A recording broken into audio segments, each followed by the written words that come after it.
How about some good news, if we missed? Toto Wolff came out and said that he had a conversation with Lewis Hamilton about staying in the sport for 5 more years. You were obviously on the ground, Laurence. What did you make of that quote and hearing Toto Wolff say that about his top driver? Yeah, we were a little bit surprised to hear the 5 years come out, but we put the question to Lewis today. He did a media session, and he was adamant that he's staying beyond his current contract. So for those that don't know, his contract expires at the end of next year, so end of 2023.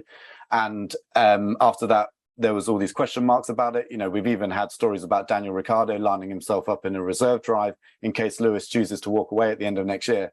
But he is certain he's going to stay with Mercedes longer term. He did say that, you know, at some point, obviously, he'll step back from the sport, but he'll always be a part of the Mercedes brand. He believes a lot in what that company's doing with green technology, with promoting diversity within its workforce and all around the world. So he wants to be a big part of that. And he wants to, I think, hold kind of Mercedes to account on that, but also Formula One. He said there's lots of stuff he still wants to make sure happens in Formula One. And we know all about the hard work he's done to try and understand why people from different backgrounds, you know, often underrepresented backgrounds, aren't making it to these engineering jobs. You know, where does that start? Well, it starts at school, and finding ways to address that. So I think he wants to see a lot of that through while he's still at the sport, in the sport, and a big part of it. So yeah, it sounds 100%. You know, he's dropped these hints for a while now that he's really thinking about staying longer than his contract.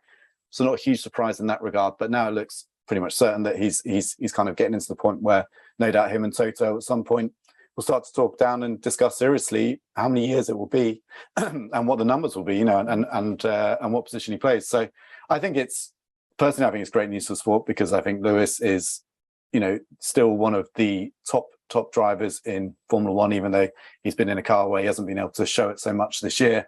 But fascinating as well, because we've had this situation with George Russell emerge, where Russell's beaten him in the championship, and we're like, wait a minute, is Russell better than Hamilton? Well, we wouldn't know on the evidence of just a single year. So the news that he could be there for a long time, and Mercedes is going to have the two of them going up against each other, is really good. So yeah, I think it's great for F1, and it's really good news for Mercedes. I think Toto putting that out there was just a little kind of, you know, sign to all the other teams that if Lewis is staying, he's staying with us. And sorry, Daniel, but there's going to be no space going forward either. Yeah, I was going to say, poor Daniel. You know, he maybe is like, oh, maybe there's a route in here somewhere, and then it's just, you know, door just slams straight on his feet.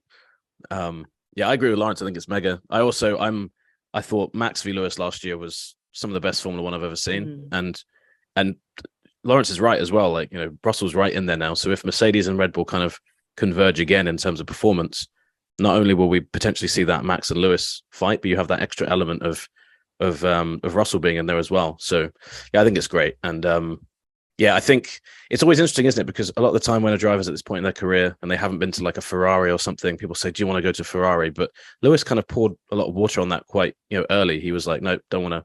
Yeah, I'm not really interested. And sometimes when you hear a driver say that, you're like, well, I don't really believe you.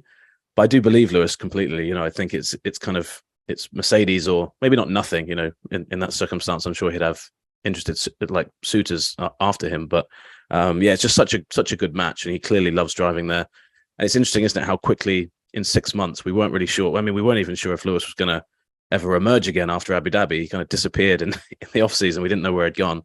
And in those 6 months since, you know, he struggled with the car a bit, but yeah, whenever he's talked, he sounds like a guy who wants to stay for a long time. And I think he's inspired, isn't he, by people like Serena Williams and Tom Brady, who, you know, just performed right into their kind of late 30s, early 40s, and still been at a top level. So, you know, we always talk about it being a young driver's sport, but, you know, you look at Lewis and Fernando, two guys who are still performing at a really high level at that age. So I think it's great. Thanks so much for watching ESPN on YouTube. And for more sports highlights and analysis, be sure to download the ESPN app. And for premium content and live streaming, subscribe to ESPN Plus.